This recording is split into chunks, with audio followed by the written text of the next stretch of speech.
Это программа «Актуальное интервью», в студии Иван Лазаренко. Здравствуйте. Якутск готовится принять гостей фестиваля «Зима начинается с Якутии». В рамках этого ежегодного мероприятия состоится традиционный гастрономический фестиваль «Вкус Якутии» – одно из самых ожидаемых событий года. И сегодня к нам в студию пришел приглашенный гость этого фестиваля, шеф-повар, основатель сети ресторанов «Мидбери» в Улан-Удэ Андрей Кнауп. Андрей, я тебя приветствую. Добро пожаловать в Якутск. Доброе утро.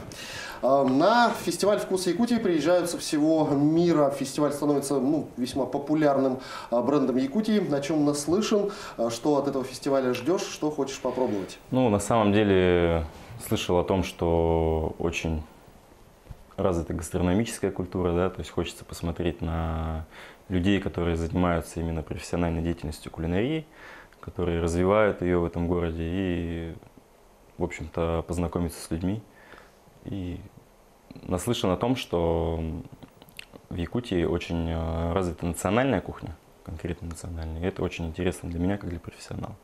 Если говорить о современном поваре, кто он, к чему он должен стремиться в своей карьере, где потолок? На самом деле, рано становиться шефом – это не так похвально, поскольку я понял, что в 19 лет это очень сложно, очень такой тернистый путь, так скажем, потому что весь коллектив – это в основном взрослые люди, в основном те люди, которые уже с опытом, опытнее тебя, намного, так скажем, закаленнее, чем ты, и приходится воевать с ними, в прямом смысле слова, и как-то ставить на место, а поскольку опыта мало, начинается… то есть бывают даже такие моменты, когда человек подходит к тебе, он знает намного больше, чем ты, начинает задавать тебе какие-то вопросы, а ты такой типа, вот сейчас я узнаю и скажу. То есть в связи с этим я поехал потом на обучение, дальше обучался, и в 24 года я уже стал там бренд-шефом сети ресторанов каких-то. Современный повар, наверное, должен развиваться в первую очередь, то есть нести какой-то смысл в своих блюдах, да, смысл какой-то в своей работе, заряжать команду и быть, скажем так, активным в этом образе. Если разговаривать о твоем бизнесе, какой он, что он, чем он отличается от других, какая фишка в этих ресторанах? Это общепит, да, такой прям достаточно сложной вид деятельности. Первый общепит, который мы открывали и запускали, это бургерная, которая сейчас является топ номер 1 в Улан-Удэ. Занимаемся мы этой деятельностью уже 2 года. То есть, и когда мы работали, открывали бургерную, мы поняли, что нам надо какую-то именно конкретно финансовую подушку, да, и дальше развиваться. Мы открыли еще кафе. То есть второе кафе в центре города, называется оно Арик. Арик кафе, Арик в переводе чистый. То есть, и сейчас уже на запуске 3-е кафе. Бизнес достаточно сложный, вообще, в принципе, общепит – это такая история очень нелегкая, скажем так, потому что постоянно надо что-то вводить, чем-то заниматься, это персонал, это текучка, то есть, очень много моментов, нюансов, и сказать, что это легкий бизнес и легкие деньги, это, и плюс еще юридические колебания. Плюс, да, то есть юридические колебания, там очень много всяких СЭС, пожарная, то есть, очень много вот этих вот моментов, нюансов, так что, если вдруг кто-то захочет заниматься общепитом, то это не так уж и легко. Но тем не менее, ты начал заниматься общепитом. Что, почему? Потому что, наверное, жизнь все-таки связала меня с 17 лет, да, с кухней. И варился в этом, знал, что, где, когда, куда положить, что, где, как сделать. И, в принципе, с детства был знаком со всеми вещами. Типа и с общепитом. Тем более, я же еще учился на повара, то есть по образованию повар. А в колледже этому всему учат. То есть, прям как должно быть. По пожарной безопасности, по всему остальному. Поэтому как-то для меня это сложности таких не составляло. Но я смотрю на ребят, которые открывают, да, там какой-то общепит. Вот я открою, я буду зарабатывать деньги, Нет. То есть ты откроешь, и ты будешь прям вот сразу вкладывать. И неизвестно через сколько ты только начнешь зарабатывать. Помимо того, что у тебя еще будут там всякие разные там напряги с инстанциями, со всеми, да. Это уже как поставишь кухню, как поставишь людей. Потому что очень много, даже 80, наверное, процентов в общепите зависит не от тебя самого. То есть это персонал, это люди, которые у тебя работают. И поставить их на правильные рейсы, это значит, быть успешным. То есть работать самому не надо. То есть должны работать люди. А как идет набор команды? Ну, это собеседование, это очень много собеседований, это вообще прям мы выкладываем объявления, потом начинаем, приходят люди, мы даем им анкеты, они заполняют анкеты. Есть определенный порядок вопросов, на которые они должны ответить, и по которым ну, сразу становится понятно, поскольку регион он тоже такой маленечко не, скажем так, не богатый.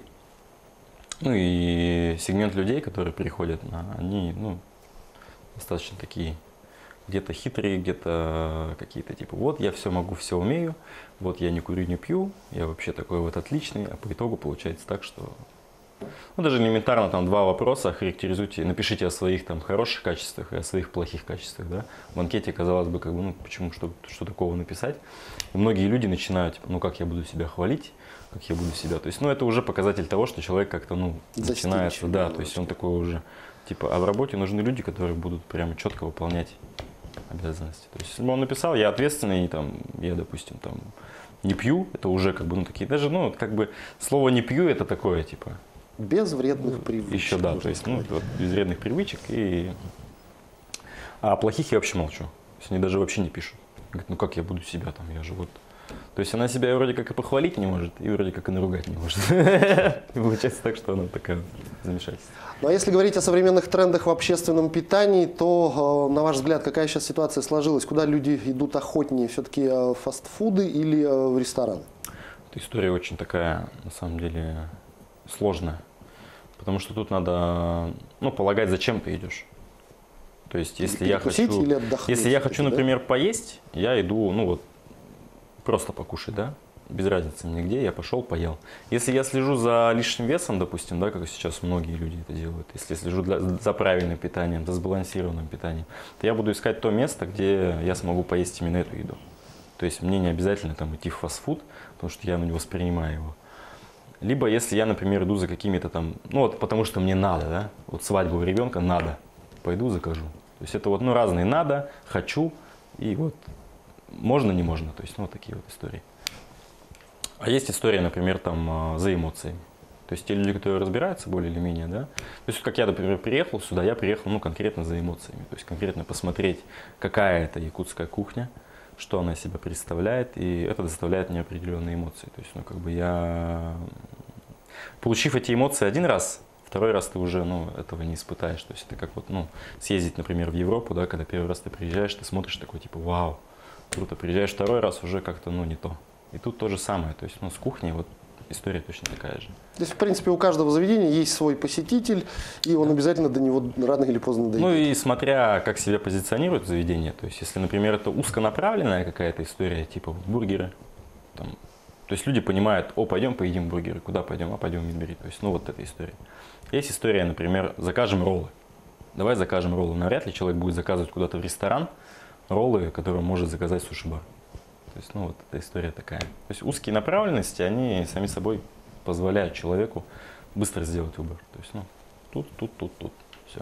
Он особо не колебается. В последнее время на очень многих телевизионных каналах стали появляться различные кулинарные шоу, где шеф-повара там, ну, совершают, скажем так, различные действия, мероприятия, показывают мастер-классы. На ваш взгляд, все-таки шеф-повар должен быть публичным человеком или все-таки шеф-повар – это творец, который должен где-то там у себя потихонечку дарить добро людям? Проблема в наше время в том, что я знаю нескольких ребят, которые абсолютно закрыты, прям вот абсолютно закрыты. Они отличные повара. Очень хорошие повара. Когда мы с ними разговариваем, я говорю, как ты, ну, можешь быть шеф-поваром, да, если ты, ну, это по сути же такие люди-аутисты. То есть это те люди, которые не любят общаться с людьми. Я считаю, что шеф-повар, он должен так или иначе доносить информацию до гостя. То есть одним блюдом ты не донесешь информацию до гостя. Тебе нужно обязательно выйти, если ты понимаешь, что это ну, какая-то, то есть я вот, например, создал блюдо, да, сделал его, я заложил туда определенный смысл. То есть если я просто дам его человеку, человек не поймет. Он скажет, ну, классно, прикольно, и начнет есть. Если я выйду и объясню ему, почему это здесь лежит, что это символизирует, почему именно так и никак по-другому, то он, когда будет это кушать, у него будет заложено уже в голове, что как бы, ну, я считаю, что публичность, она, ну, наверное, более важна, чем не публичных, скажем так. Но если вернуться к бизнесу, на твой взгляд, все-таки нужно какое-то специальное образование, чтобы вот, ну, такой даже, может быть, узконаправленный кулинарный бизнес открывать, или все это можно сделать по наитию и как-то обладать другими качествами, скажем так, просто волевые, может быть, какие-то моменты присутствуют в человеке, или все-таки образование? На самом деле, скорее, наверное, все-таки амбиции должны быть какие-то у человека, амбиции и какие-то принципы, то есть по этому поводу. Но если нет образования должного, да, то есть, ну, как такового, если вот есть люди, которые открывают, я, говорит, я не понимаю ничего в этом, но я это хочу. То есть, ну, это заведомо провальный проект. Потому что человек, который не разбирается в этом, не понимает, он максимум, что он может сделать, это открыться. И все. И через там 2 месяца закрыться. Потому что он поймет, насколько это сложно, насколько это затратно, в первую очередь. То есть, когда он начнет вкладывать туда деньги, а первое время он будет только их вкладывать, он будет думать, блин, а что я тут только вкладывать буду, что ли, когда я буду зарабатывать? А зарабатывать ты будешь именно тогда, когда ты поймешь, что пора уже действовать, пора что-то делать для того, чтобы зарабатывать. То есть это какие-то акции, какие-то сокращения персонала, то есть, ну, там, фонд оплаты труда, то есть какие-то вот эти вещи. То есть сэкономил равно заработал. То есть такая вот история. Ну, в бизнесе это и работает именно так. То есть если я, например, нашел поставщика подешевле, сэкономил на этом 20 рублей, в динамике это 3000 рублей.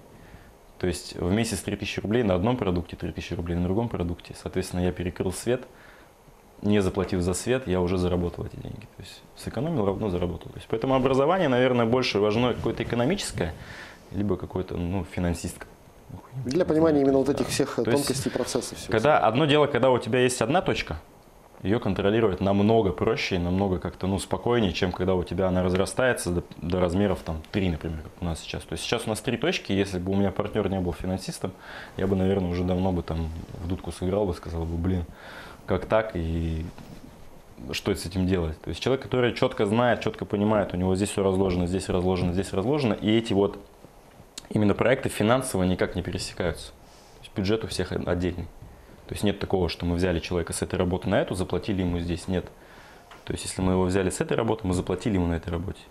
Все. То есть этот бюджет идет чисто отсюда, не пересекается вообще. Потому что если ты начнешь пересекать где-то в каких-то вот местах, то, соответственно, ты потом уже просто там не поймешь, концы с концами не сведешь, так сказать. Anдрей, я благодарю тебя за беседу. Спасибо, что ответил на наши вопросы. И желаю, чтобы их ожидания от фестиваля оправдались на все 100%. Спасибо большое. Спасибо.